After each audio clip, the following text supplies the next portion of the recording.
Bienvenidos todos a este taller formativo sobre ciencia ciudadana.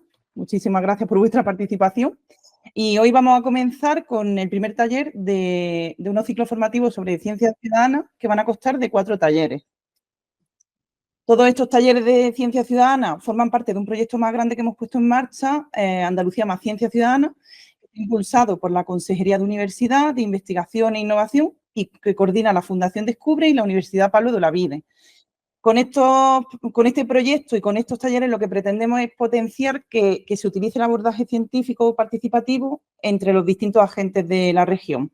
Además, en este proyecto que os he comentado, Andalucía más Ciencia Ciudadana, participa también y colabora Fundación Ibercivi, que son precursores del Observatorio de Ciencia Ciudadana de España, el Instituto de Academias de Andalucía, la Consejería de Desarrollo Educativo y Formación Profesional de la Junta de Andalucía, la Sociedad Andaluza para la Divulgación de la Ciencia y Ciudad Accesible.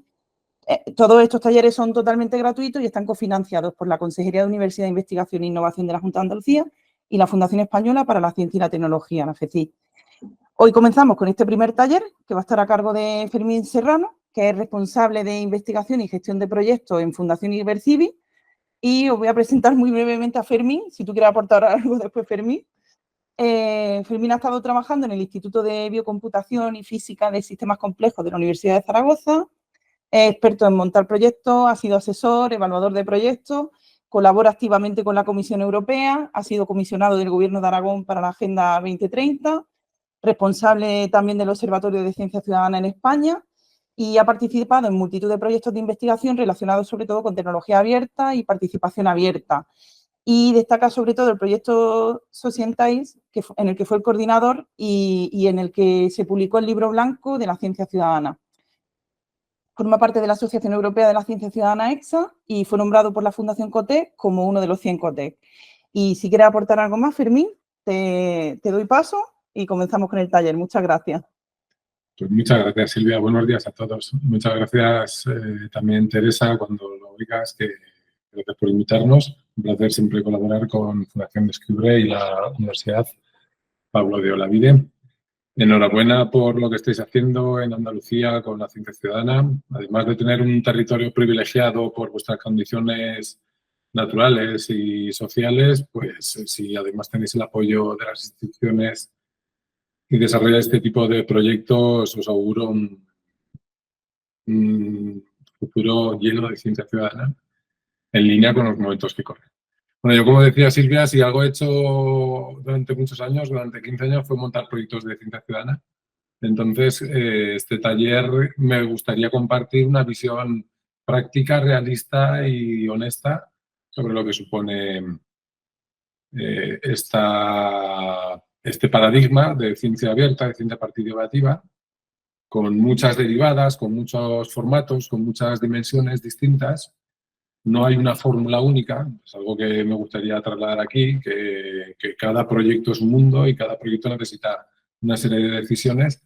Pero bueno, más que hablar de lo que otros están haciendo, que ya sabéis que la ciencia ciudadana se está haciendo por todo el mundo con grandes resultados, querría compartir en primera persona lo que hemos hecho desde Ibercivis porque nos podáis interpelar y poder responder en primera persona. Si queréis que veamos otros casos luego, sobre todo me gustaría que viésemos vuestros propios casos. Os animo, por favor, a que me interrumpáis en cualquier momento. Levantéis la mano o directamente intervengáis para decir, oye, esto que está diciendo me lleva a mí, a mi proyecto, que tengo este problema, esta duda, por favor, hacedlo, que será más rico para todos.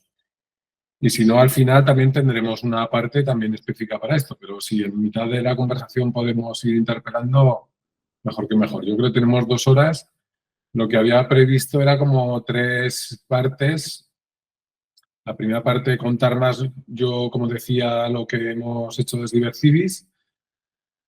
Una segunda parte que a lo mejor os puede interesar o no, lo podemos ir decidiendo sobre la marcha, sobre qué es eso de evaluar proyectos europeos para la ciencia ciudadana, que me parece que es algo interesante porque, primero, la mayor parte de la financiación pública para hacer ciencia con grandes números está en Europa y, segundo, porque siempre se cuentan que es esto de pedir proyectos europeos, pero nunca se cuenta que es evaluar. Entonces, yo creo que es una de las partes interesantes. Y por último, me gustaría un diálogo abierto, ¿vale? Voy a proceder a compartir mi pantalla,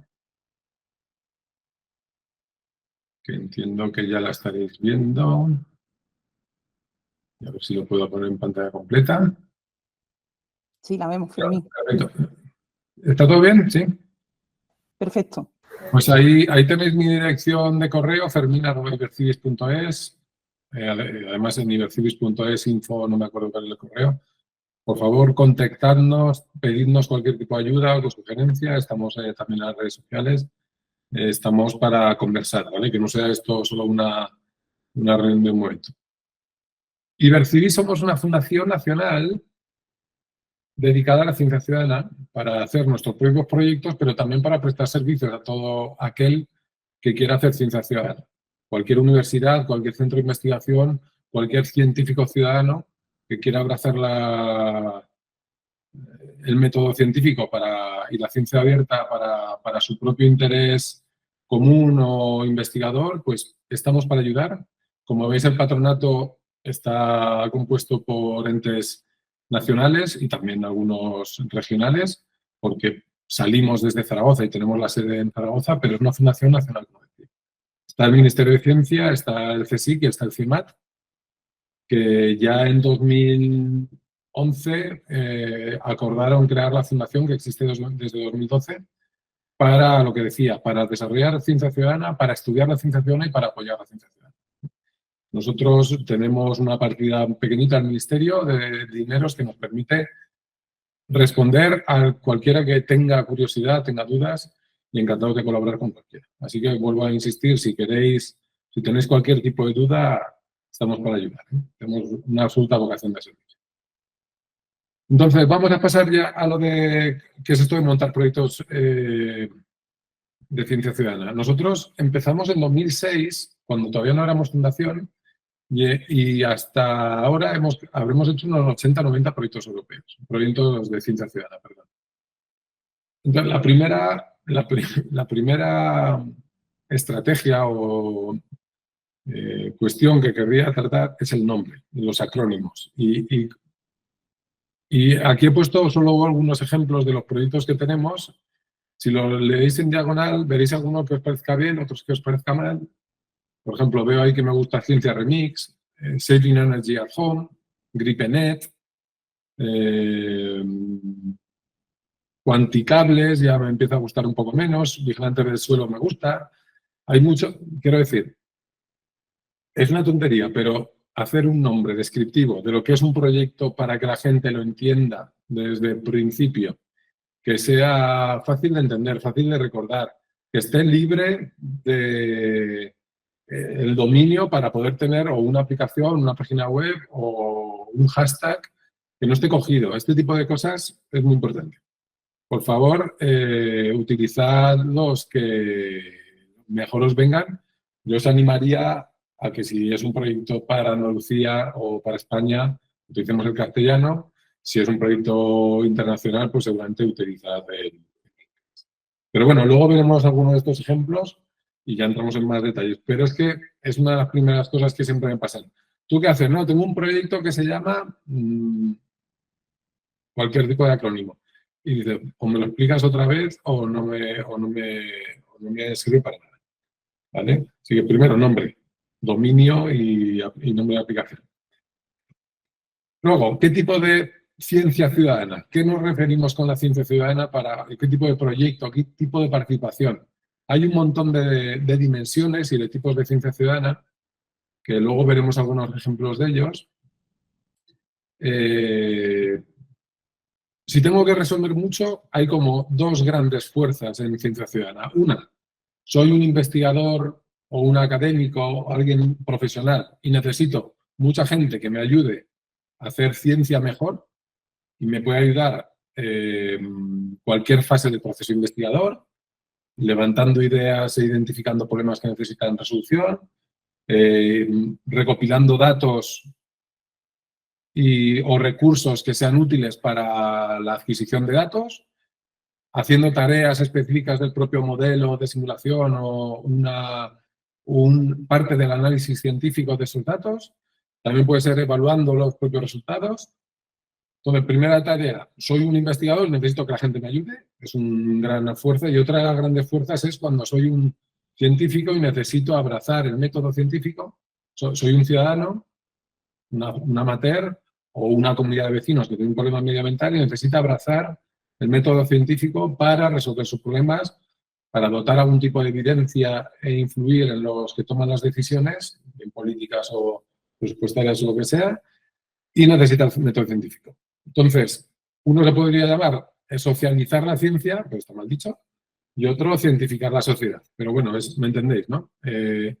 Como que la ciencia ciudadana se refiere a ese tipo de doble diálogo entre lo profesional y lo amateur, entre los que están pagados por hacer ciencia y los que no están pagados.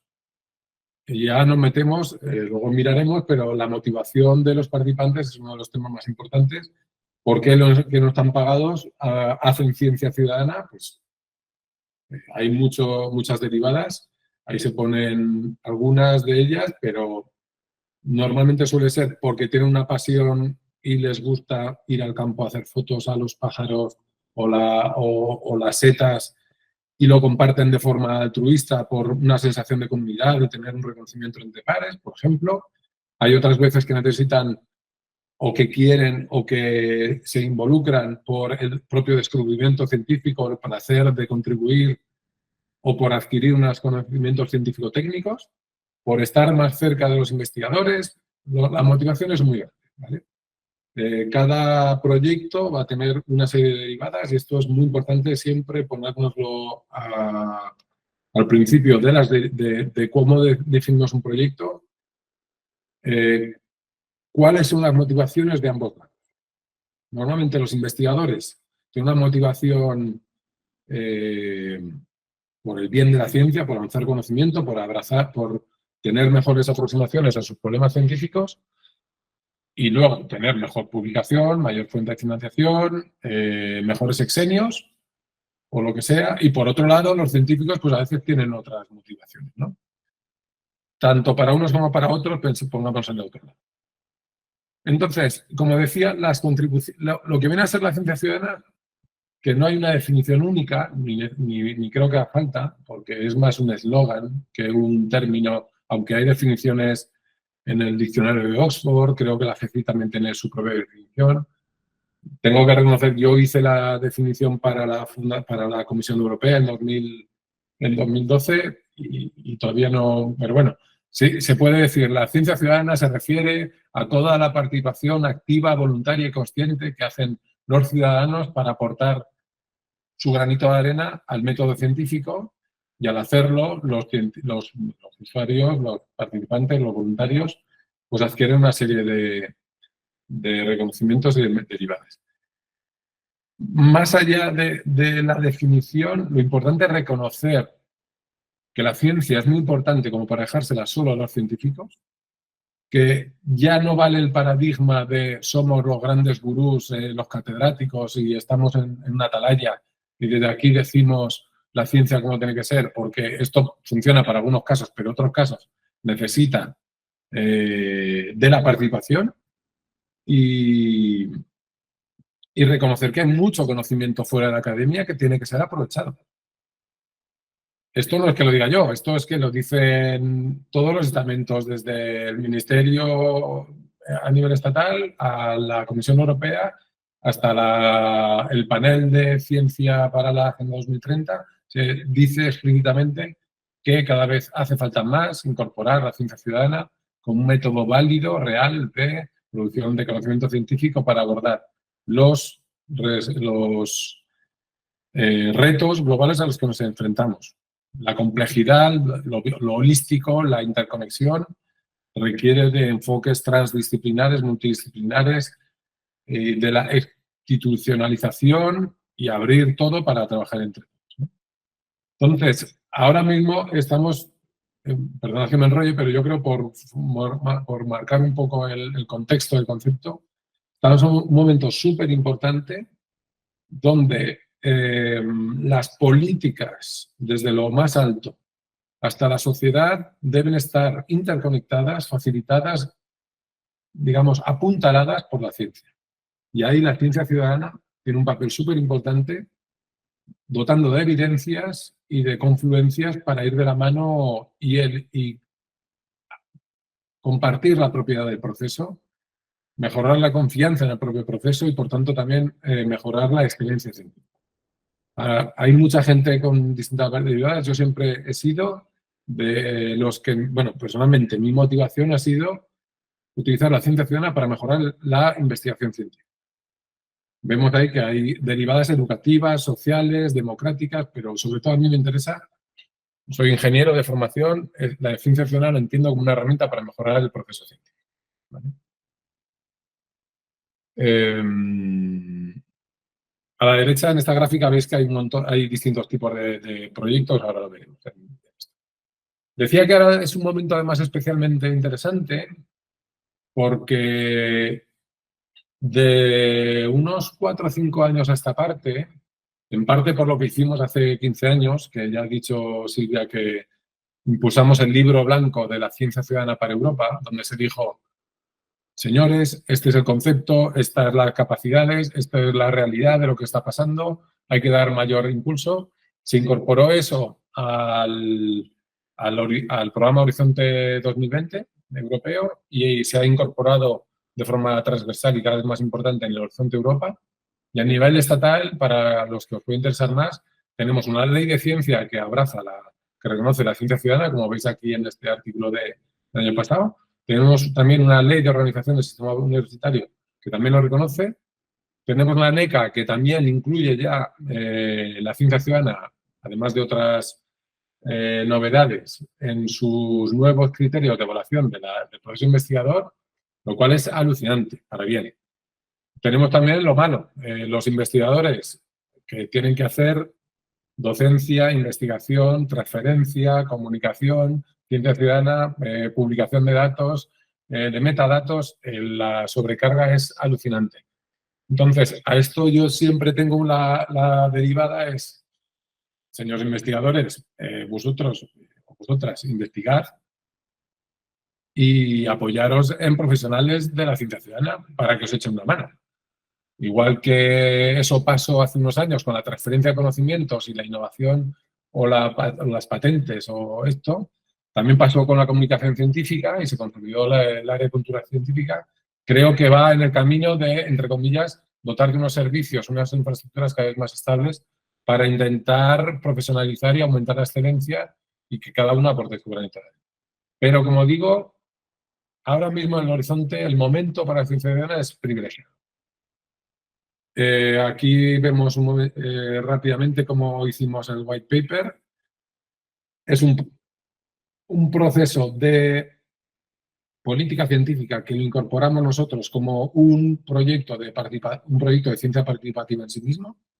Y dijimos, nosotros desde Zaragoza tenemos una visión, tenemos unos expertos a nuestro alrededor que sabemos lo que tenemos que hacer en las distintas derivadas, pero hace falta abrir la gobernanza, abrir la propiedad y realizar una serie de actividades presenciales, virtuales, en el corto plazo, en el medio plazo, en el formato virtual que sea y con la inteligencia colectiva y con las tácticas de gamificación y de reconocimiento para llevar hasta un entregable, que en ese caso no era una publicación científica, sino un libro de política científica, el white paper. Brevemente, por si queréis, la financiación que decíamos antes está presente en Europa a través de convocatorias del programa Horizonte Europa, del JRC. Hay un montón de proyectos de JRC ya que están aquí, por si hay alguien en la audiencia que tenga dudas de que esto la ciencia ciudadana sea para hacer ciencia de verdad, pues creo que hay 65 proyectos entre Starting Grant y Consolidating Grant que incluyen partes de ciencia ciudadana. Hay 212 proyectos entre el Horizonte 2020 y Horizonte Europa que incluyen ciencia ciudadana, por cierto, de los cuales creo que son unos 113 o 116 los que están participados por España y de los cuales 65 liderados por España. De 200 proyectos entre los programas marcos anterior y al actual, que haya 65 de España es súper bueno. Quiere decir, España tenemos una capacidad muy importante para hacer ciencia ciudadana sea por nuestra forma de ser mediterránea, por nuestras instituciones que lo han apoyado o por nuestro clima o paisaje o biodiversidad privilegiada, tenemos un gran momento de ciencia ciudadana. Así que os animo a que sigáis esta corriente porque va a haber más financiación, más incentivos, más reconocimientos. Una de las fuentes de financiación, ya sabéis, seguramente muchos, es la convocatoria de FECIT, que desde hace unos años incorpora una línea específica para proyectos de ciencia ciudadana. Son proyectos pequeñitos, son proyectos anuales, lo cual limita un poco la consecución de impactos en el medio y en el largo plazo, pero sirve para ir desarrollando y ir un empujón para quien quiera hacer ciencia ciudadana conseguir una fuente de financiación extra. Además, si queréis luego miramos las bases de la convocatoria y podríamos hacer un ejemplo de cómo detallar estos proyectos, pero bueno, como quería centrarme un poco más en los europeos que tienen más pasta y que compitamos entre todos en buena lid, pues si quieren miramos también FECIT, está todo online y está compartido, no han salido las bases de este año, pero mirando los del año pasado sería fácil. También tenéis en Andalucía el privilegio de contar con la Fundación Descubre, que tienen convocatorias y programas para apoyar todo esto. Este ejemplo es uno de ellos. La semana pasada estuve en Media Lab de la Universidad de Granada, que también tienen programas, convocatorias. Es una realidad que cada vez hay más programas de apoyo. Esto se está trasladando en un montón de proyectos. Aquí pongo el portal de Observatorio de Ciencia Ciudadana en España, porque si alguien tiene dudas de qué tipo de proyectos hay, de qué herramientas hay, de qué informes hay, ahí tenéis toda la información. Querría destacar los informes que se hicieron hace unos años, donde se monitorizaba, por ejemplo, todos los papers de ciencia ciudadana en la Web of Science a nivel mundial y nos venían a decir esos informes que había un crecimiento exponencial con factor 0,3 anual, que es alucinante, de papers evaluados por pares en revistas de impacto, por cierto, con un factor medio impacto de 3, que utilizan Citizen Science en el título o en los keywords, lo cual es muy importante. Es verdad que la realidad en las distintas disciplinas científicas es heterogénea. Las partes ambientales de biodiversidad, de contaminación del aire, de observaciones de la Tierra son muy potentes. También astrofísica es muy interesante, la astronomía y todo lo que hay. Ciencias sociales está creciendo muy importante de forma significativa. Hay otras áreas, pues la física, que tienen menos, pero también muy importantes. Me da igual la salud, la bioquímica o la física teórica, pero también hay muchos proyectos. No tengáis duda. Luego veremos algunos ejemplos.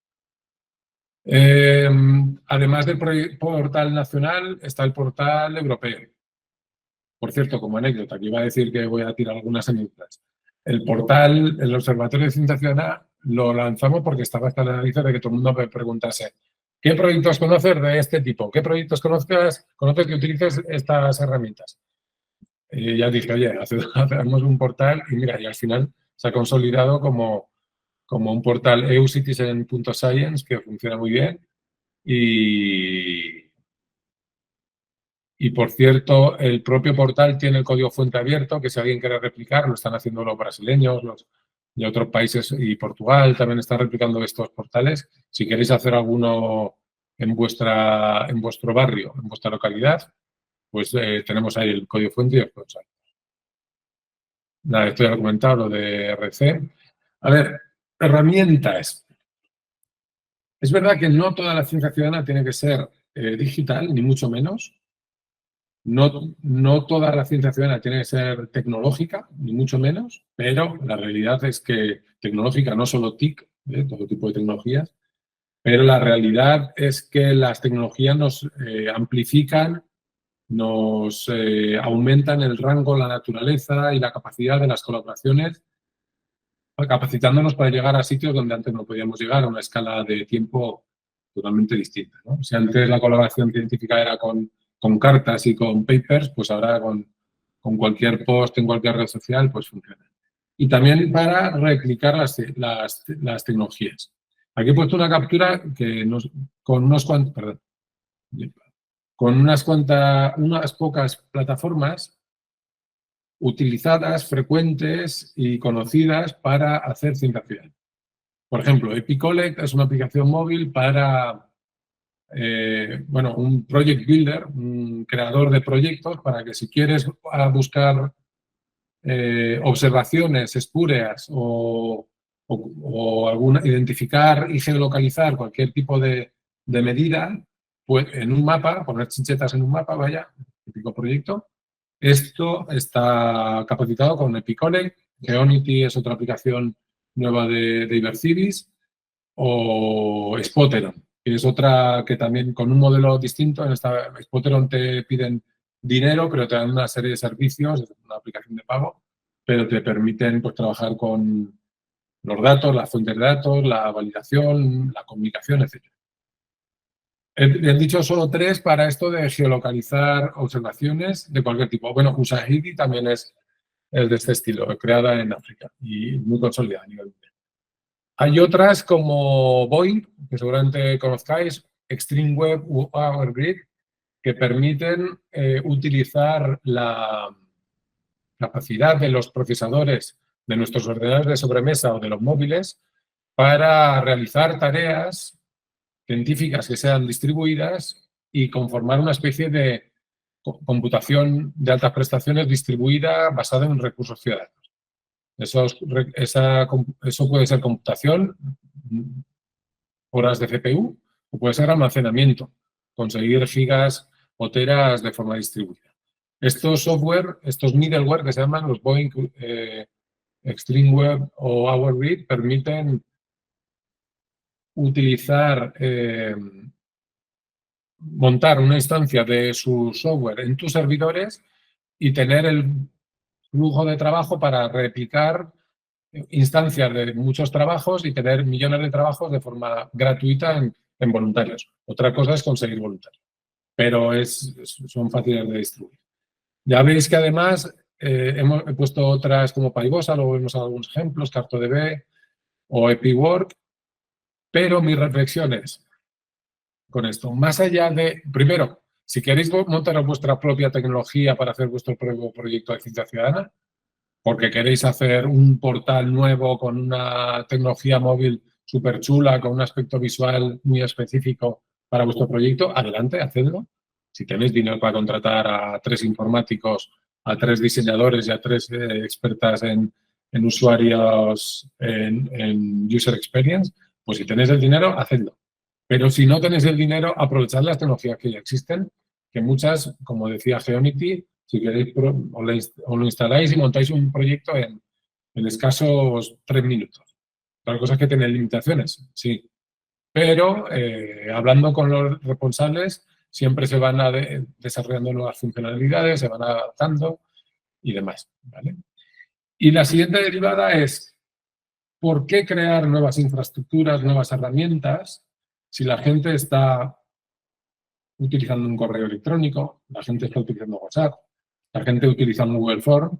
Hay un montón de proyectos de ciencia ciudadana que en vez de utilizar herramientas propias, utilizan herramientas ya existentes. Y a pesar de que la plataforma antes Twitter, ahora X, pues tenga algunos problemas a veces para geolocalizar, se puede utilizar perfectamente para geolocalizar algún tipo de observación y utilizar un tipo de hashtag automatizable, por ejemplo. Se puede utilizar perfectamente una lista de correo para mandar un cuestionario y que la gente te responda con algún tipo de tarea que quieras que tú les preguntes, como veremos luego, ¿no? Si la gente necesita crear sus propias herramientas porque tienen problemas en su barrio para lo que sean, a lo mejor decirles que se monten un middleware y consigan una instancia en el cloud, pues les supone una barrera para el engagement y para una barrera para sentirse no capaces. Pues bueno, quitemos a veces el miedo a la necesidad de utilizar tecnologías muy complicadas, que cualquier cosa nos puede servir. Luego veremos algún ejemplo que hemos hecho hasta con cartas postales, con papeles y con mandando una carta por buzón de correos. No sé si hay alguna duda hasta ahora. Silvia, por favor, ayúdame. Si hay algún comentario o si alguien tiene ahora un momento. ¿No? Por ahora nada. Bueno, pues voy a dar algunos ejemplos de cómo empezamos. Mira, nosotros empezamos con un proyecto de Boink. Eso que decía de utilizar el ordenador de la gente para cuando no estaba sobrecargado su CPU, que estaba ocioso básicamente, cuando salía el salón de pantallas, nosotros le mandábamos de forma transparente al usuario una serie de trabajos y nos lo hacía y nos devolvía el resultado. Ahí vemos, bueno, aquí no he puesto los teraflops equivalentes, pero a ver cómo lo explico. Nosotros veníamos del Instituto de Supercomputación. Nosotros tenemos uno de los nodos de la Red Española de Supercomputación y queríamos abrir el proceso a la gente. Descubrimos que estaba el software Boink, dijimos, vamos a hacer una instancia y teníamos una aplicación que simulaba un reactor de fusión nuclear que veis ahí arriba a la derecha, una foto, el reactor TJ2 del CIEMAT que está en Moncloa, donde lo que hacen es hacer en el dispositivo hacen fusión nuclear de verdad y tenían cálculos numéricos para simular el funcionamiento del plasma. Ese cálculo numérico era básicamente una ecuación diferencial a la que tú le pasabas un punto de inicio donde estaba cada átomo para ver en cada paso de la ecuación diferencial cuál era la siguiente posición y dar una o mil o millones de vueltas alrededor del dispositivo en microsegundos y luego colisionar. Y nosotros queríamos saber punto de inicio, punto de final y con esos millones de datos teníamos un plasma real. ¿Esto se podría haber hecho en un superordenador? Sí. ¿Teníamos la capacidad de haber hecho en un ordenador ciudadano distribuido? También, porque en esa ecuación diferencial había un término que simulaba las interacciones con el resto del plasma, entonces era totalmente paralelizable. Nos permitía mandar la misma ecuación diferencial a un ordenador en Granada y otro en Sevilla. Y entre ellos no había comunicación, solamente estaba con nuestro servidor de Zaragoza. Entonces, primera derivada. Hay que tener alguna aplicación o ver cuáles son las peculiaridades de la aplicación científica de cada turno para lanzarlo. Segunda derivada. Los de fusión nuclear de ITER tenían comunicación científica, pero nunca confiaban en que esto fuese a ser interesante para la gente, que es algo que os pasará mucho. Pero mi proyecto es interesante para la gente. Probadlo y ya veréis. Hay una teoría de la larga cola que viene a decir que hay gente pató y que aunque sean poquitos los que les interesa vuestro proyecto, a escala virtual son miles de personas, ¿no? En nuestro caso fuimos inicialmente solo en Zaragoza y en 40 días conseguimos 40.000 ordenadores, 4.000, perdón. Con lo cual dijimos, oiga, esto como herramienta de comunicación científica es la bomba. Y además hicimos una serie de herramientas para facilitar el engagement, la implicación, la gamificación. Pues dijimos, que ya lo traía Boink, unos sistemas de crédito, de reconocimiento de cuántas horas o cuántos minutos contribuía cada uno. Hicimos competiciones por barrios y por grupos y estaban los de Forocoches contra los de Hispalinux para trabajar trabajar por equipos y competir y a ver quién conseguía más. Hicimos todo tipo de materiales de comunicación porque la gente nos iba dando más, nos iba pidiendo. Entonces, ¿era herramienta de comunicación? Sí. Era herramienta de ciencia. Yo creo que con esta aplicación sacamos, no sé si lo tengo en la siguiente slide, perdón, lo miro, que no me acuerdo. Sí, 20 publicaciones científicas y teníamos 8 teraflops con esto de Boink, ¿eh? Alucinante. ¿Qué quería decir con esto? Lo importante, no es solo montar el proyecto y ya está. Incluso había gente que puede decir, es que la computación voluntaria, esto de que tú te instalas un software y te olvidas, ya no es ciencia ciudadana. Bueno, pues nuestra experiencia, que pasa además, que está publicado ahí literatura al respecto, es que efectivamente hay muchísimos participantes que se instalan, hacen un clic y se van y ya está. De hecho, suele ser el 85% de los participantes. Pero el 15% de los participantes, que son los que hacen el 85% del trabajo, se quedan y no es que solo hagan un clic. Es que hay una escalera de participación donde empiezan a preguntar por la fusión nuclear, empiezan a preparar optimizaciones del propio cálculo y de la ecuación diferencial, y nosotros incorporábamos sus propias mejoras en nuestros códigos para mandarlo con código hecho por la gente. Había gente que se montaba su pequeño clúster en casa para compartir, competir y conseguir esos premios. Entonces, era muy importante. Truco 1. No penséis que esto es...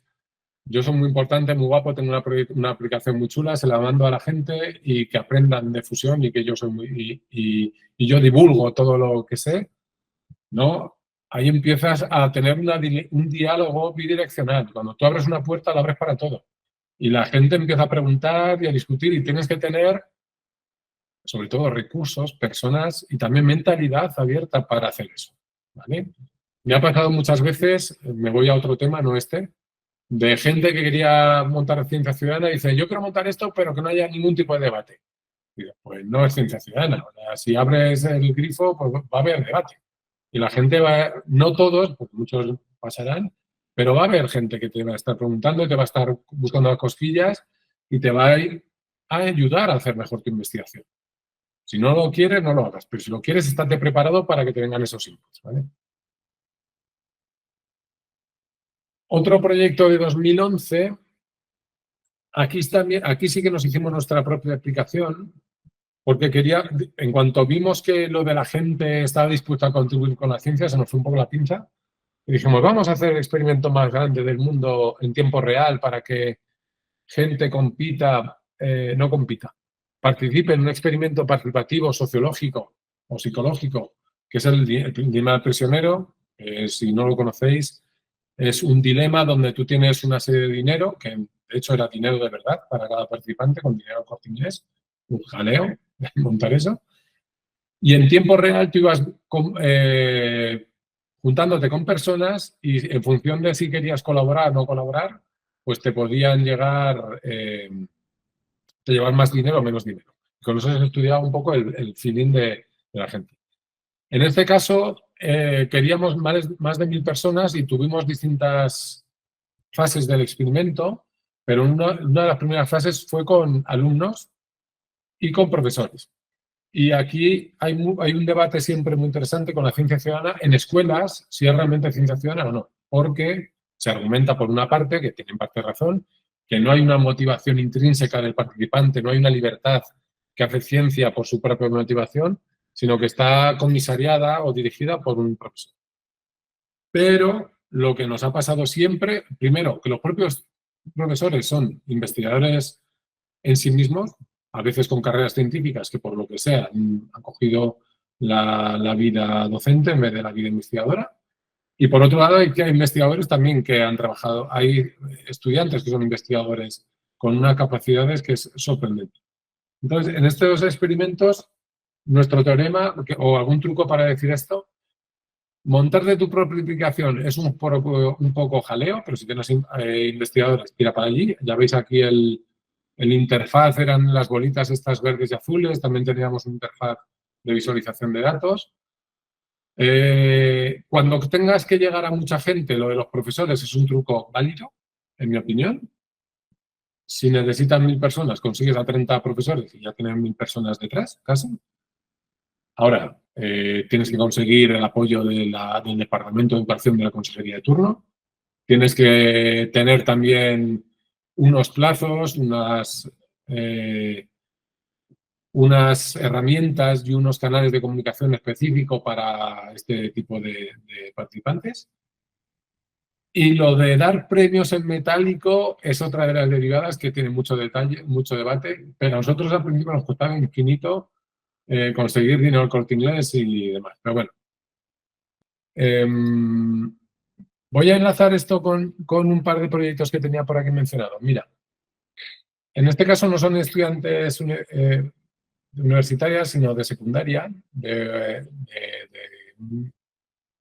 un instituto en Cambre, en La Coruña, en Galicia, donde este es el resultado de un proceso de investigación que lo llevaron a Bruselas y todo para trabajar el tema de agua. Pero mi reflexión es que nosotros queríamos desarrollar un proyecto de identificar la calidad del agua dentro del hogar. porque pensábamos que está muy bien eso de medir en las tuberías, en los puntos de interconexión o en las potabilizadoras, como se hacen en los sistemas oficiales, pero al final, ¿qué pasa con la última milla y qué pasa con las últimas tuberías a nivel local?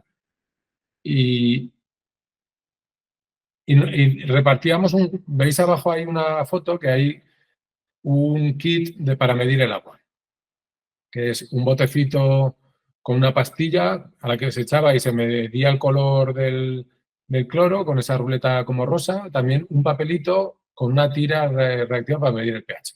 Es una tontería de taller, de kit, que además está hecho en low cost porque no queríamos, bueno, luego voy a eso. Pero el punto de aquí es que cuando lanzamos este proyecto, enseguida nos dijeron, oye, es que a mí me parece muy bien saber el cloro, la turbidez o el olor en casa. Pero yo lo que quiero saber es qué pasa con los sulfatos, qué pasa con otro tipo de dimensiones. Y fue de, pues vale, gracias, pues ya pensaremos otro. Y en este caso no lo llegamos a desarrollar. Pero el punto de que estábamos investigando cosas que a la gente no le interesaba, también nos pasó. También nos ha pasado, ¿vale?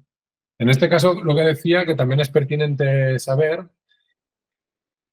es que esos kits son low cost. Y veis ahí como unas tiritas de papel y un botecito. Ahí tuvimos que comprar el botecito y la tira reactiva, pero eso me parece que costaba €1 por kit. Lo que hicimos para reducir costes fue imprimir nosotros los papelitos con el color y probar en las tintas de las impresoras para que quedasen bien, recortarlo con tijera a mano y mandárselo por correo o por carta ahí. En FECID, por ejemplo, es elegible estos costes. Tú dices, oye, necesito 5.000 euros para 5.000 kits, tú te encargas de comprarlo y son costes directos asignables a un proyecto, ¿no?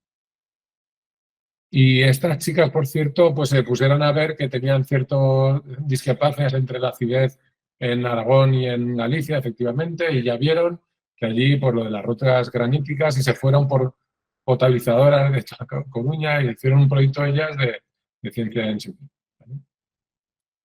Voy a ir un poquito para atrás, que quería compartir. A ver, otro proyecto que hicimos. Mira, este proyecto es de neuropsicolingüística, no sé cómo decirlo, pero había un investigador que quería descubrir los típicos procesos mentales emergentes cuando incorporas distintos conceptos y buscábamos ir desde una palabra hasta otra palabra a partir de unas palabras semánticamente cercanas. Y en cada palabra tú ibas cogiendo de las opciones que te daba el corpus inicial, las que tú pensabas que te iba a llevar más cerca del destino. En este caso era como un juego serio, donde aquí vemos una instancia que había una palabra que era cárcel, jail, y otra fiesta, party. Era como ir del inicio al final. Y tú ibas cogiendo ese tipo de palabras. Este es un experimento típico donde se han hecho en pequeños grupos, focus groups experimentales, en salas blancas, súper controladas, y aquí la física experimental te permitía identificar y trabajar grupos mucho más numerosos. Aquí tuvimos miles de personas, no me acuerdo, 10.000 personas participaron aquí. Pero quería poner dos cosas, una vez contado el experimento. Uno, el framework, aquí se utiliza Paibosa, y lo que hacemos en Paibosa es tener en nuestros servidores todo el corpus de palabras, el diccionario entero este y la matriz de la ciencia para ir creando unidades de trabajo y mandándoselo a la gente. Esa gente es como un CAPTCHA al final. Reciben una imagen, en un CAPTCHA todo el mundo sabe lo que es un CAPTCHA. Recibes una imagen y tú dices lo que pone, y si 10 personas dicen que pone algo, pues es que en ese texto lo pone, ¿no? Hay un quórum suficiente que lo puedes ir ajustando. Aquí lo mismo. Aquí no es que hubiese el mismo camino casi nunca, pero se quería ver cuál era la frecuencia y la posibilidad y el rol de según qué palabras dentro del lenguaje y cómo influían los perfiles sociales y demás. Que esto es un juego serio, y ya está, no es un juego divertido, ¿eh? Mucha gente echaba horas, jugaban en parejas y siempre mirabas al de al lado y decías, pero ¿por qué eliges esta palabra y no la otra, ¿no? Pero veis que arriba hay un botón que pone información, que es donde pasa un poco lo interesante, para saber más. y ya que estás aquí, y ahora te voy a... Donde hay que habilitar, además del primer enganche para cosas, entre comillas, tontas, pues poder ir trabajando más. ¿Vale? Y Paibosa, a ver si tengo aquí... Este es otro ejemplo de hecho con Paibosa. Aquí vemos una imagen, la imagen más grande, que es la imagen que pedimos a la gente que analice, que es como el CAPTCHA, pero le decimos, oye, ¿cuántas células vivas ves ahí? Y ponemos a la derecha 3 ejemplos de células vivas, células muertas por apoptosis y células muertas por necrosis. Y son 2 tipos de muerte celular. Entonces, se traducía en que la gente, tú veías un montón de puntos de colorines y si estaba chuchurrío, como lo que ponen en apoptosis, que se ve así como negro más fuerte, pues le das apoptosis. Y si te parecía que tenía como burbujitas que estaba rompiéndose, pues le dabas necrosis. Con esto, que es solo una imagen, lo que hacíamos nosotros era trabajar vídeos enteros de cultivos celulares humanos en tratamiento contra cáncer. Cada vídeo lo partíamos en frames, cada frame, cada imagen, se lo mandábamos a 10 personas y cuando 6 nos decían que en ese momento, en ese frame, había tantas vivas, tantas muertas, pues lo íbamos agrupando y teníamos un modelo para saber si un medicamento u otro trabajaba más eficiente y mataba antes a las células y, sobre todo, luego entrenábamos a la inteligencia artificial para hacer un tratamiento automático de estos cultivos que son de la Universidad de Zaragoza. Aquí abajo no solo era determinar el tipo de muerte de células, abajo veréis como una barra que había distintas fases y teníamos distintas preguntas asociadas, pero y de nuevo arriba teníamos varios botones. El botón de información, el botón de ver en tiempo real la máquina, el microscopio, perdón, óptico que estaba trabajando con los cultivos. Había sesiones en tiempo real con los investigadores para trabajar. Y eso, que no es solo un CAPTCHA que tú haces y ya está, te olvidas. Si quieres hacerlo así, lo puedes hacer. Pero siempre lo interesante es dar una escalera mecánica para que tú das un pie y te van subiendo poco a poco de forma amigable. La gamificación para mí es una obsesión, aunque no siempre lo implementemos, pero tenemos que aprender de los mejores. Si el proyecto para mí de no ciencia ciudadana más exitoso del mundo es el de Pokémon Go, que era gente por ahí buscando Pokémones de mentira con un móvil y he encontrado tal, este es muy raro, ibas consiguiendo hitos, medallas y créditos y compartías con tu comunidad, ese tipo de cosas, tenemos que copiar el modelo porque incentivas. Y en Pokémon Go, a la primera, lo primero ya es hacer una tarea fácil y tonta. Pero voy a decir lo de antes. Cuidado con poner muchos clics hasta que empiezan a contribuir los participantes de verdad, ¿vale? Cuanto más fácil sea la primera contribución, mejor. Siempre con el espíritu de que la contribución sea útil y real. Si un proyecto es solamente educativo y tienes que hacer una práctica simulando lo que hacen los científicos, pero no dejas traza de lo que estás haciendo, no dejas ese input para un proceso investigador, ya chirría con la ciencia ciudadana. Es importante que todo haya una intencionalidad y haya un proceso, y un relato. Es verdad que muchos serán datos que no sirven para nada, pero muchísimos datos, como este de hacer spotting, por ejemplo, también sirvió. Creo que hubo alguna tesis. Aquí, esto es de su autenticidad hace muchos años. Voy a dar otros ejemplos, por acelerar. El típico proyecto de poner chinchetas en el mapa. He encontrado algo, he encontrado un abejaruco, he encontrado un champiñón de lo que sea, cualquier tipo de espécimen se puede georreferenciar y trabajar las ocurrencias, sea en la escala local o sea en la escala global. Se puede trabajar en el plano corto, puntual, de durante un día vamos a hacer una identificación de toda la avifauna en el campus de la universidad o en el Galacho, donde sea, o podemos hacer un proyecto de monitorización en largo plazo. Según lo que tú quieras estudiar, un modelo u otro.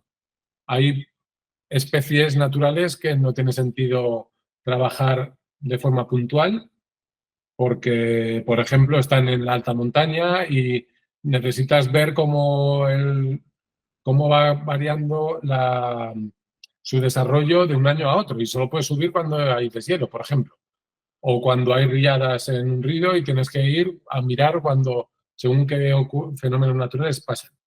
Cada proyecto necesita una estrategia de desarrollo distinta.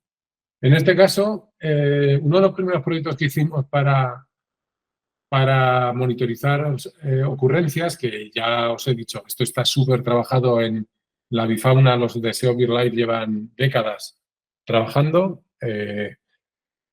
Nosotros fuimos casi a lo esotérico y a lo pseudocientífico, pero es verdad que siempre había grupos científicos detrás y eran temas que nos metían en un debate sobre eso, de dónde estábamos. Felicidad, hemos monitorizado armónicos de la risa, hemos monitorizado estados de ánimo con grupos que así nos lo pedían.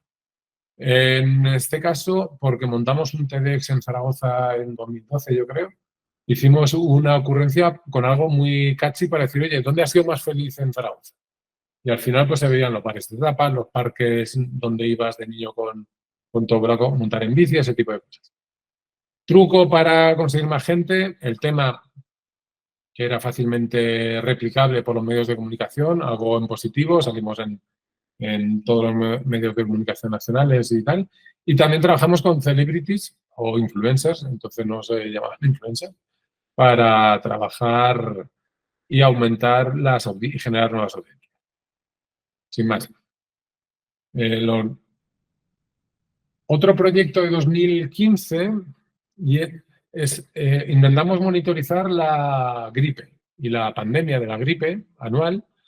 No éramos conscientes de lo que vendría en 2020 y no resolvimos el problema. Pero en ese momento teníamos la intención de modelar la pandemia y las ocurrencias. Y teníamos el problema ya entonces identificado de que los datos de Portugal son de un tipo, los de España de otro tipo o de varios tipos entre comunidades, los de Francia de otro, los de Países Bajos de otro. No había un sistema único. Y aquí dentro de, junto con la plataforma PeWork, montamos GripeNet en España y aquí se pedía a la gente un registro, ven y danos tu perfil, y la gente nos daba información suya confidencial de voy al trabajo en moto, en coche o en servicio público compartido, soy fumador o no fumador, un perfilado, ¿vale? Vivo en casa solo o con personas, un perfilado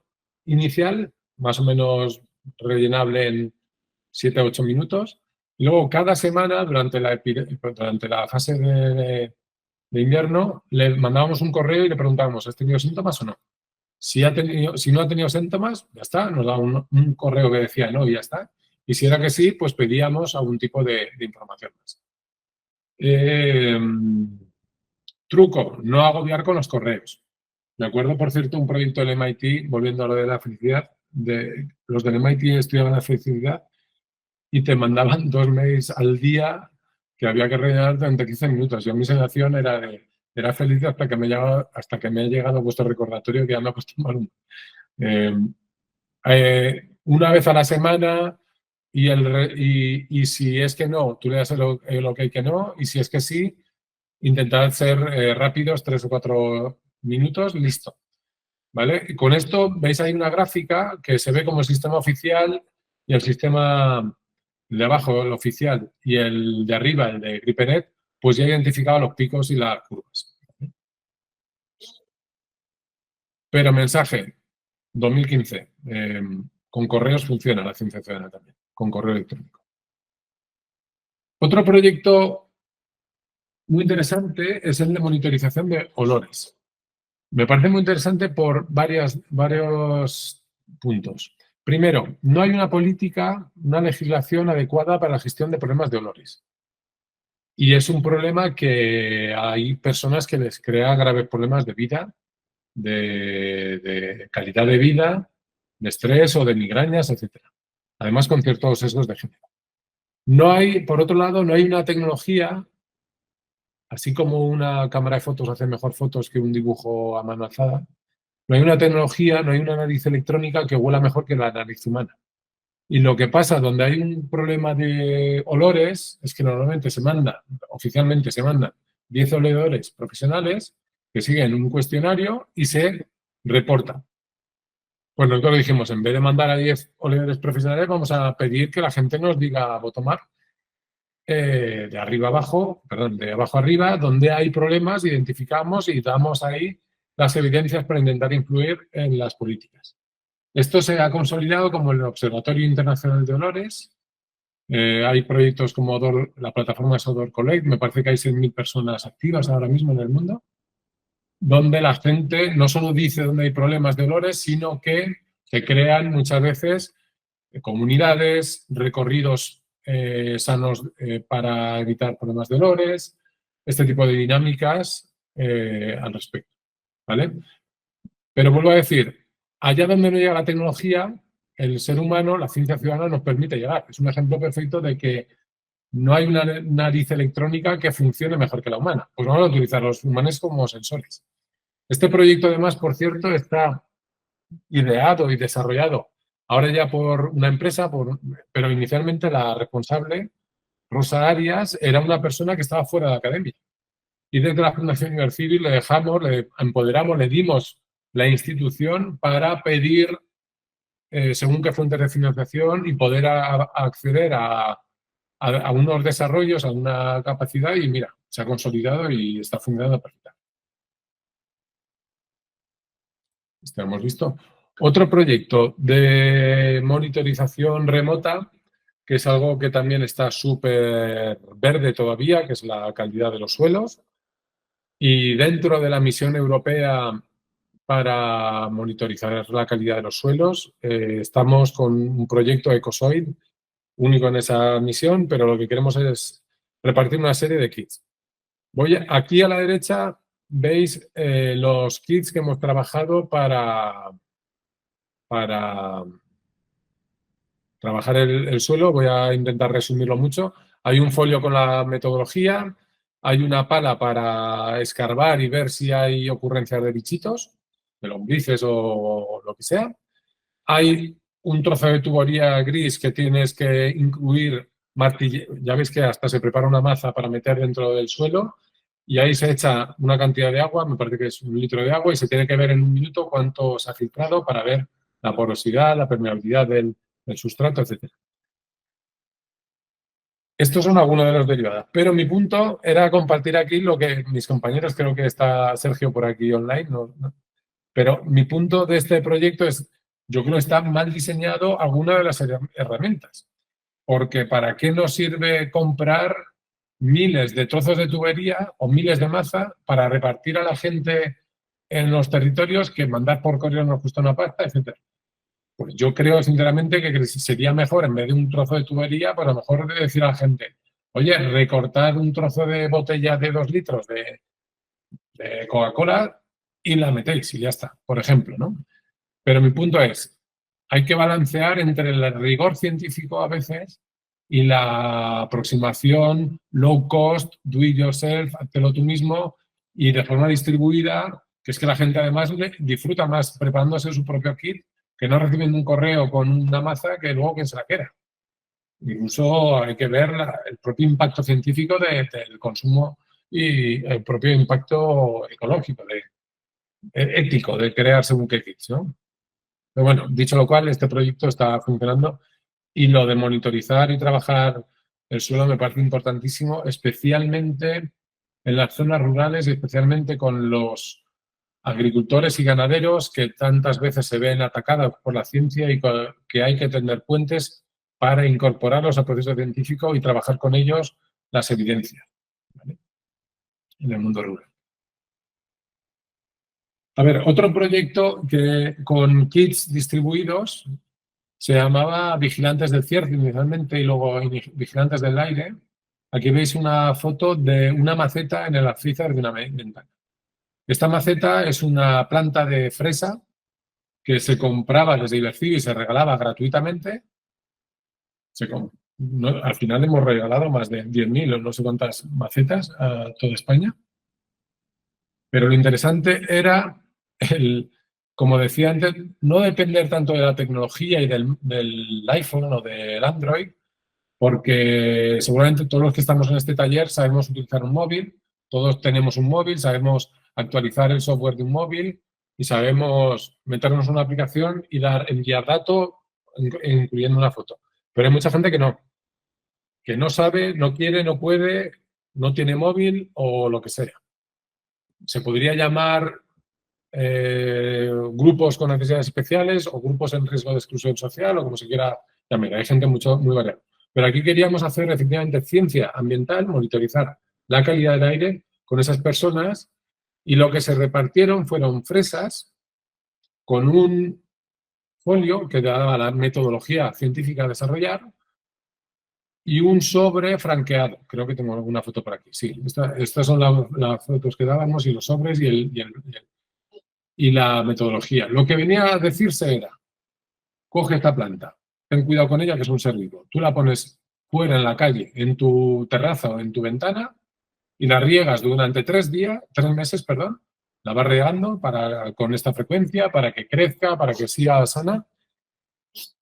Y durante ese tiempo, en el aire hay muchos contaminantes metálicos en suspensión que se van a ir depositando en las propias hojas, también algunas a través del sustrato, pero sobre todo se depositan en las hojas. Y queremos que a los 3 meses recortes un trocito, unas poquitas hojas, las metas en el sobre que ya está franqueado, pagado, y nos lo mandes para que nosotros sepamos, bueno, además de las hojas, poner una ficha de información relativa a dónde he estado tomando la muestra, ¿no? Si ha estado en un 3er piso, en un 1er piso o en un 15º. También si ha habido obras en casa o si vives al lado de una fábrica o si vives al lado de la vía del tranvía, ¿no? Para saber cosas específicas. Y en función de eso, recogíamos todas las sobres, además teníamos una caja llena de sobres, y las hojitas las mandábamos me parece que a Ámsterdam, ya no me acuerdo, en Países Bajos, para trabajar la presencia de los contaminantes metálicos de cada muestra y luego nosotros hacíamos el mapa. Esto era mucho más lento, pero mucho más inclusivo. Y había gente que se lo pasaba. Entonces, sobre todo, hablando en plata, pues señoras mayores de según qué barrios que venían y veías el barrio lleno de macetas y con las mujeres encantadas. Las señoras mayores, de por fin puedo hacer cositas que os sigo desde hace tiempo, ese tipo de feedback era súper guay. Y luego científicamente era válido y creábamos esos mapas de calidad ambiental de una forma distribuida más allá de las típicas estaciones que hay 3 o 4 por ciudad, si es grande, que están en según qué puntos. Y aquí veíamos, por ejemplo, cosas como efecto túnel en calles con arbolado, distintas alturas, efecto del cierzo en Zaragoza que nos trae contaminantes y también se nos lleva, este tipo de cosas. ¿Algún comentario hasta ahora? ¿Alguna interrupción, por favor? Bueno, aquí veis la ficha de perfil de muestra, que es un cuestionario, una tontería.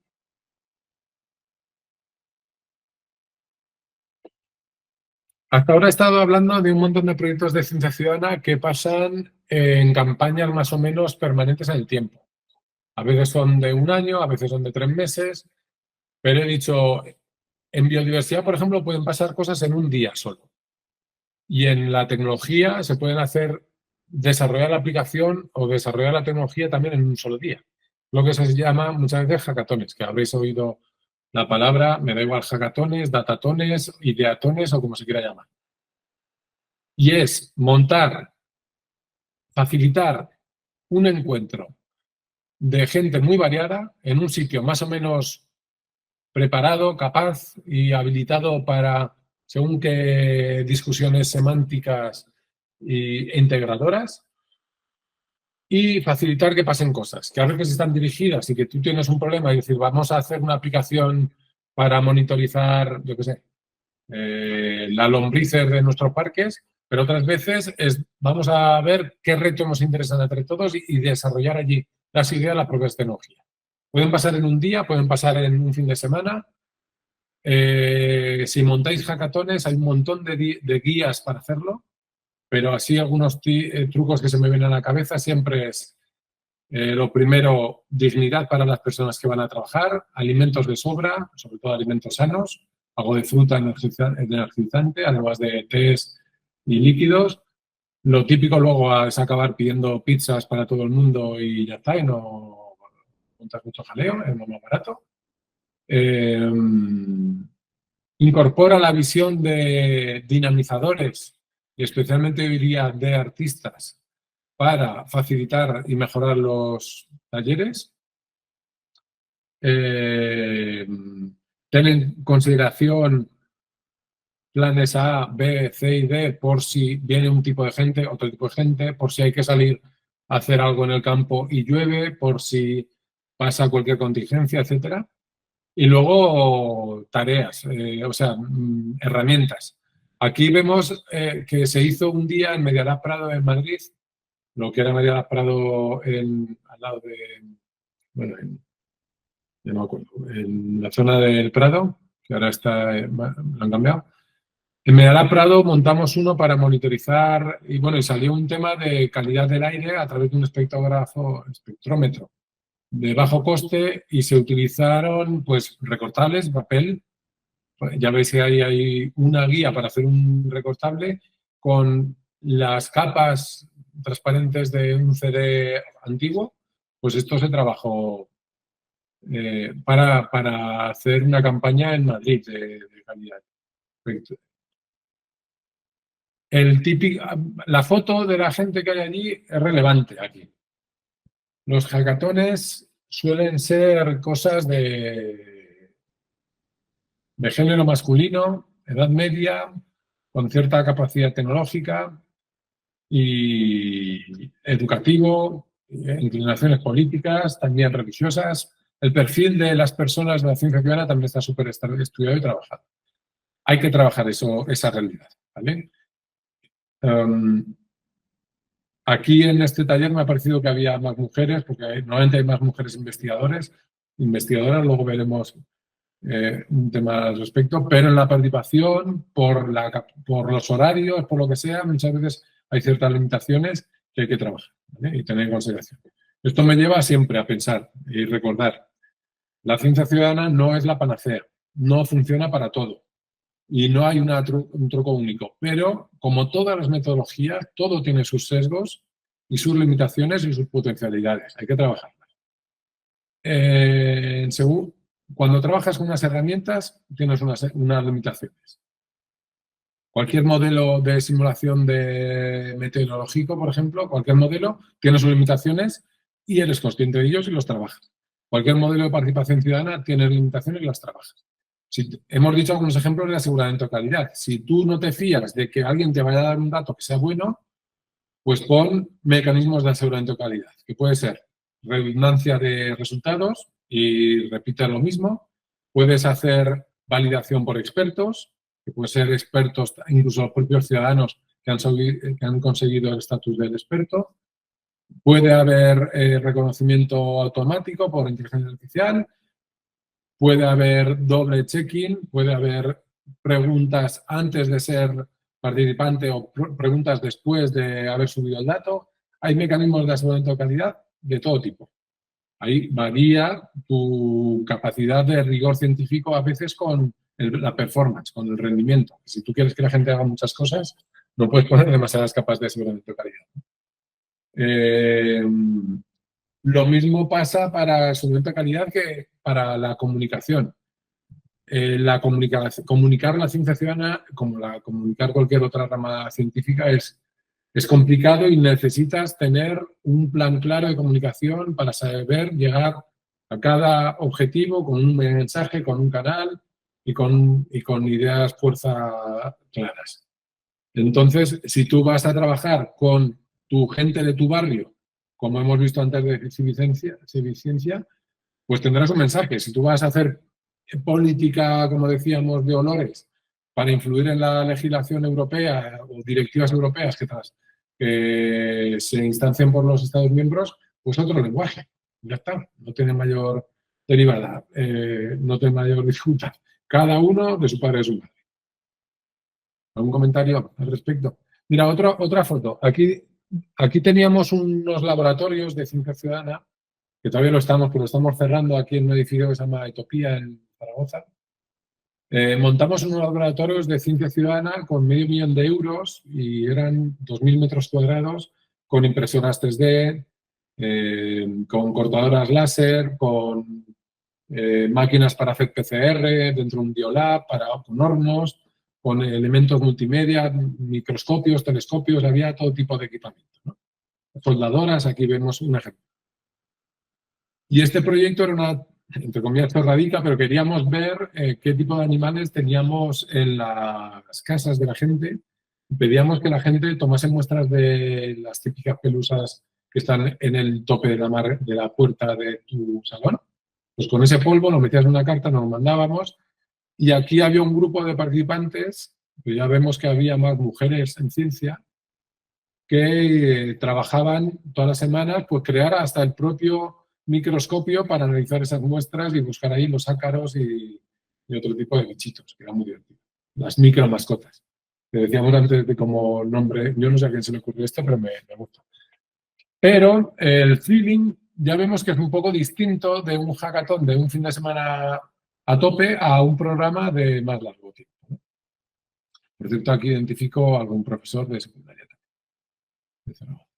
Otro proyecto que montamos, bueno, no montamos, este se cofinanció, se apoyó desde Socientice y estaba en Barcelona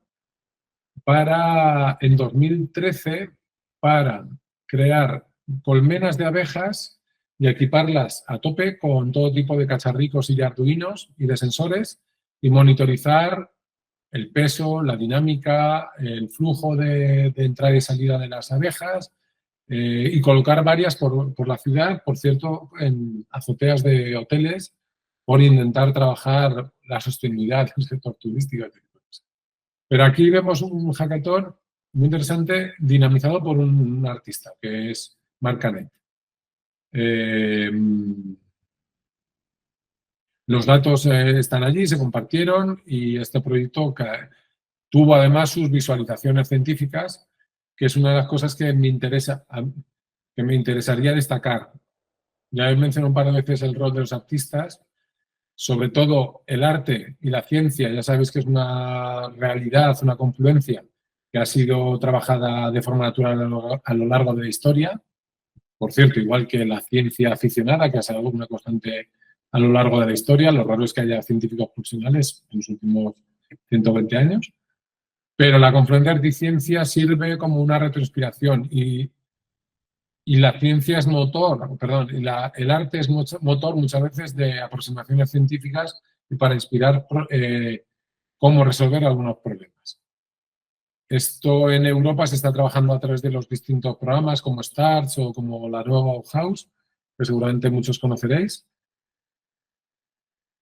Y hay otra derivada, que es que la ciencia nos permite, el arte nos permite trasladar realidades científicas muy complejas, como los propios papers, con mensajes tangibles muy fáciles. Si queremos traer una idea de qué estamos haciendo en ciencia ciudadana, el arte tiene un papel muy fácil de facilitador, y esto es lo que en Bristol Approach y en otras metodologías de Living Labs se está trabajando. Aquí vemos un ejemplo por cierto, de esculturización de datos, donde también con Marc Canet hicimos una especie de experimento participativo para monitorizar la sensación de las personas a la hora de compartir datos privados en redes sociales.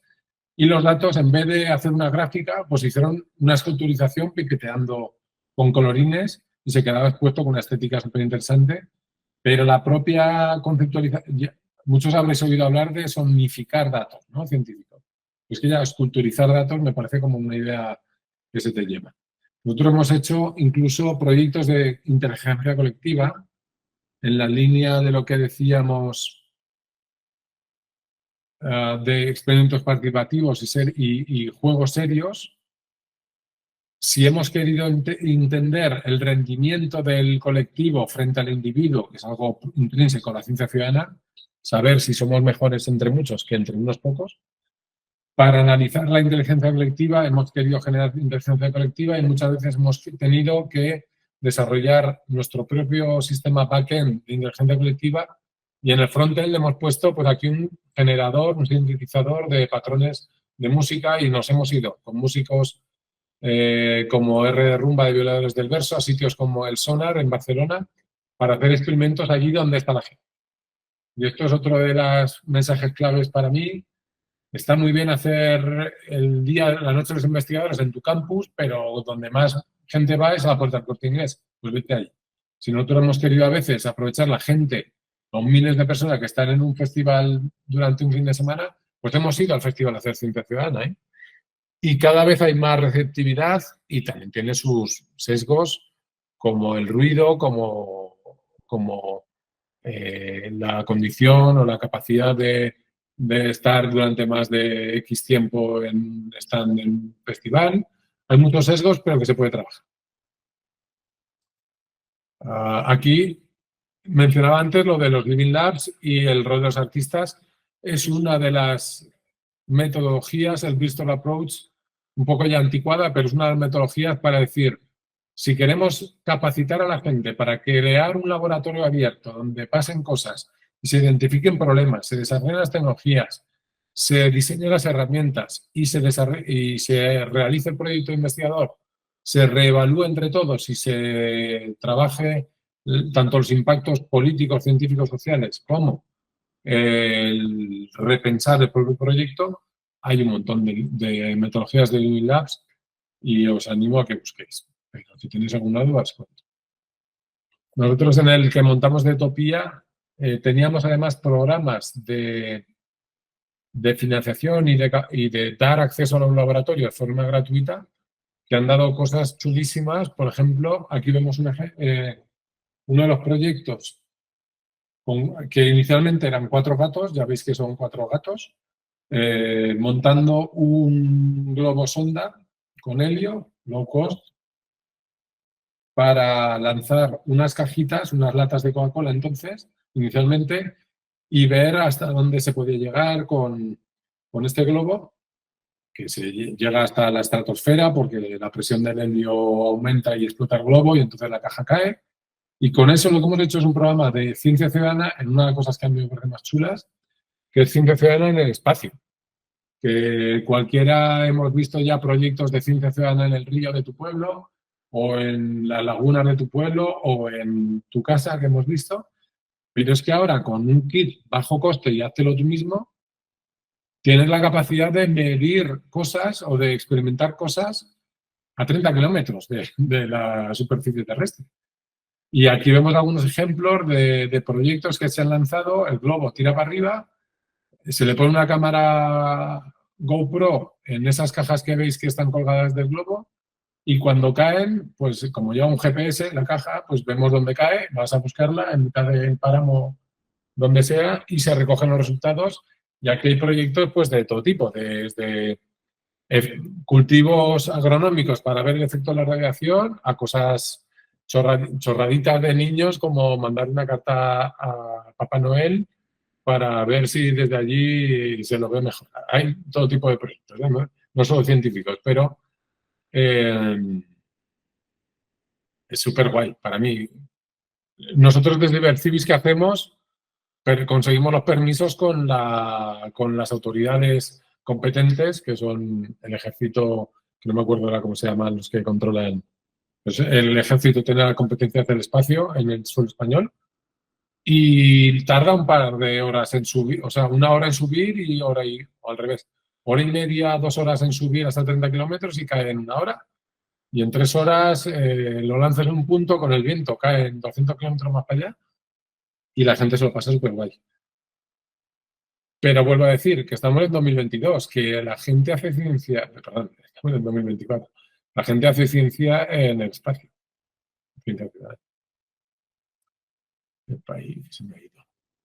Ahí, en ese globo, por cierto, aquí en el primer globo mandé una pieza de sonido mía propia de un proyecto en la Confluencia de Arte y Ciencia para monitorizar cuántas mujeres científicas estaban utilizando ciencia ciudadana en el mundo. Y lo que hicimos, fíjate, fue descargarnos todos los papers de ciencia ciudadana que había en el mundo en la Web of Science, en artículos evaluados por pares, que en 2018 creo que eran 4.000. Había 2.000 que había con autoras que se habían identificado en la web como ella, y todos esos papers los narramos con una pista que, con todos los títulos los narramos y a partir de ahí generamos una música. Además de mandarlo a la estratosfera, que ya es una vacilada en sí mismo. ¿Por qué? Porque nos dio la gana y lo queremos pasar bien. En mitad de las charlas de ciencia ciudadana muchas veces ponías este artículo y era una forma, esta sonificación ya era una forma de despertar a la audiencia, que seguramente muchos están aburridos, desconectados, y empiezas a hablar de música electrónica y de sonificación de datos y la gente ya disfruta de otra forma. Os he dicho lo que eran los bioglitches, también hay quería referenciar esta guía que me parece muy interesante de National Geographic y de eNaturalist, una de las herramientas más consolidadas para monitorización de biodiversidad.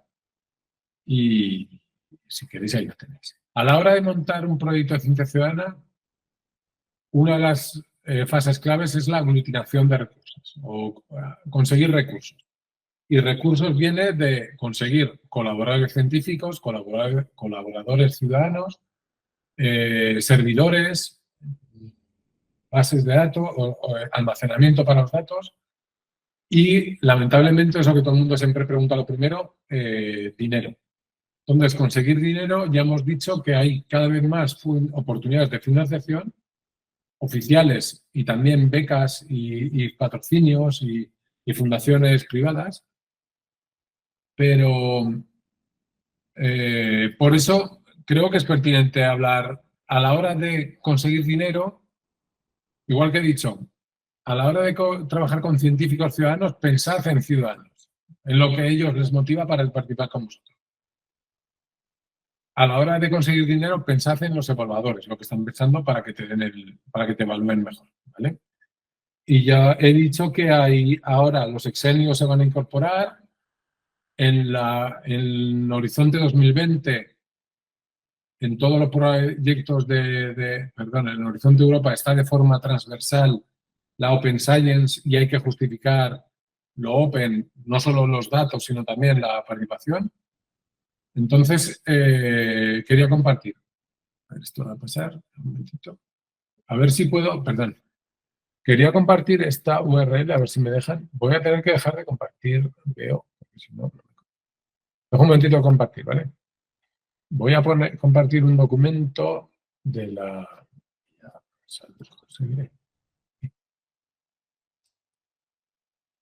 Este documento es público, tenéis la herramienta ahí. A ver si ahora ya puedo compartir.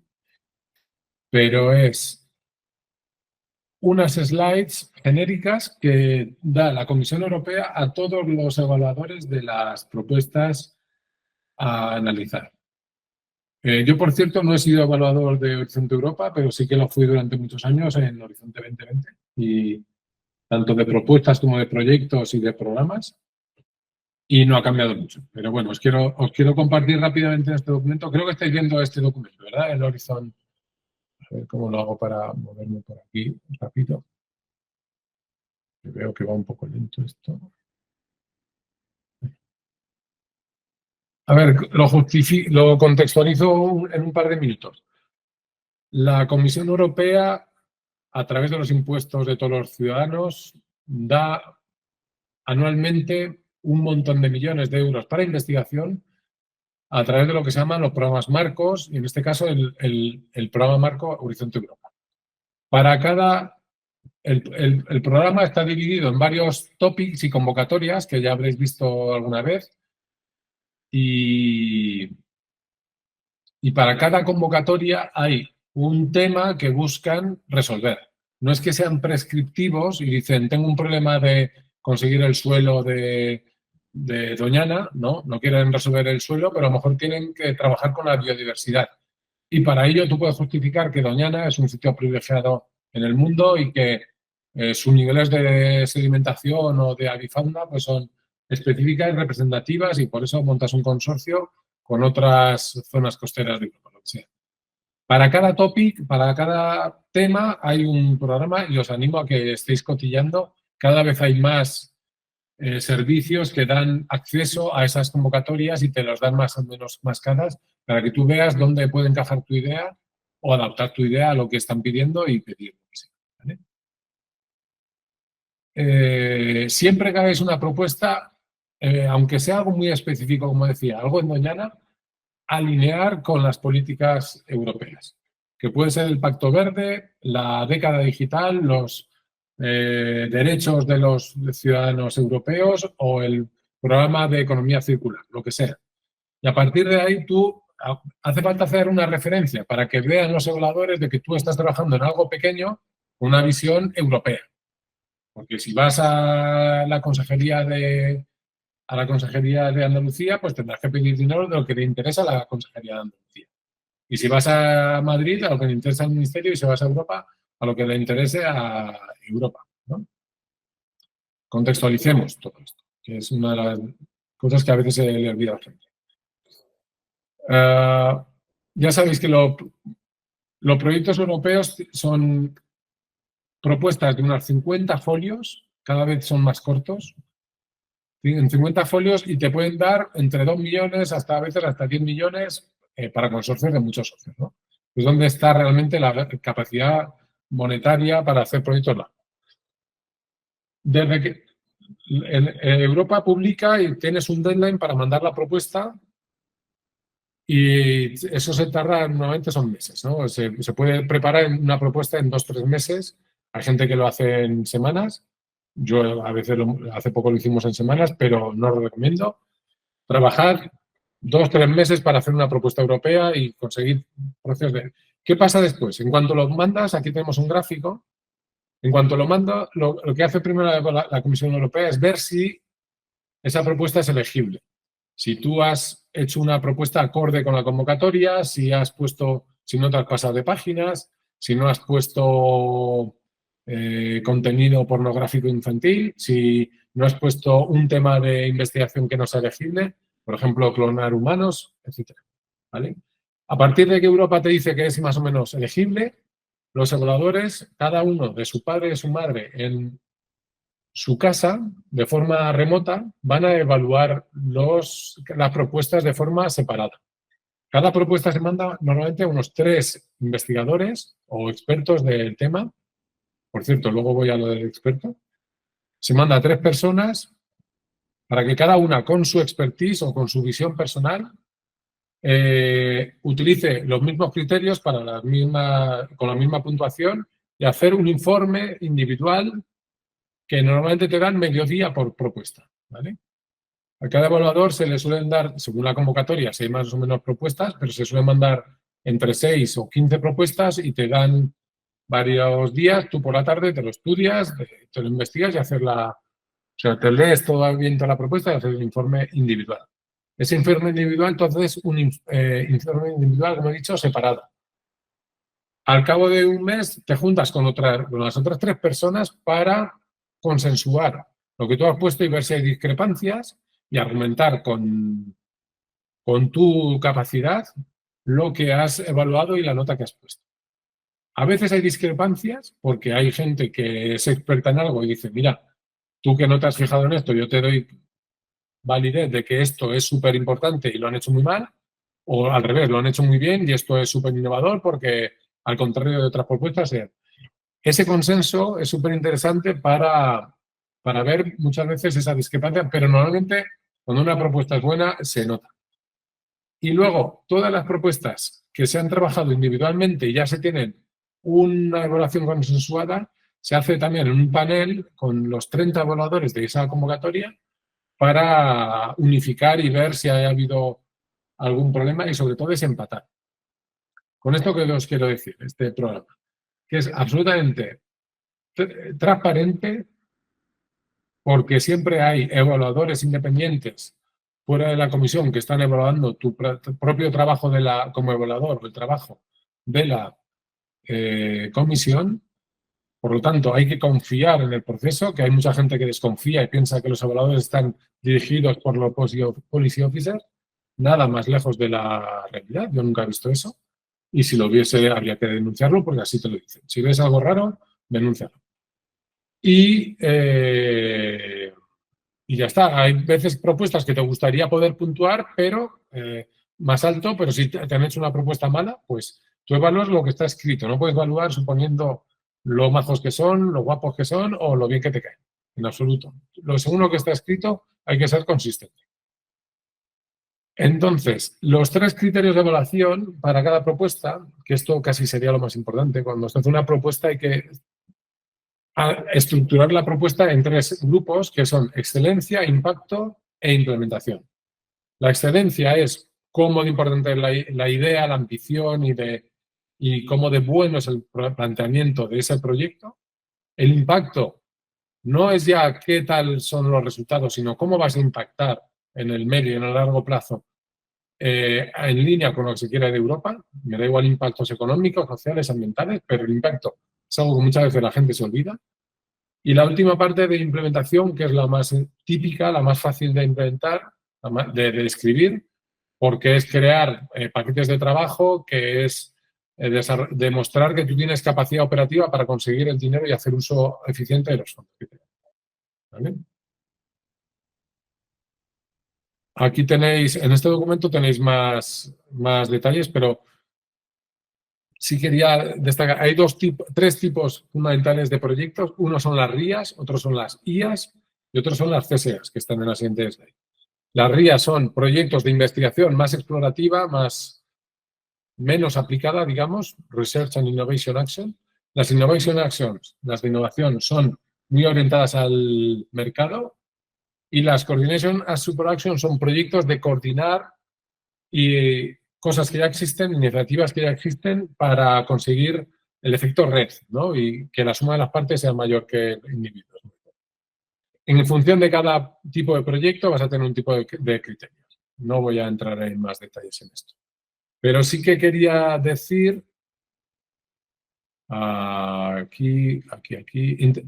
de los 5 puntos. Os he dicho que había 3 criterios, excelencia, impacto e implementación. Cada uno se valoran sobre 5 puntos, en total hacen 15 puntos.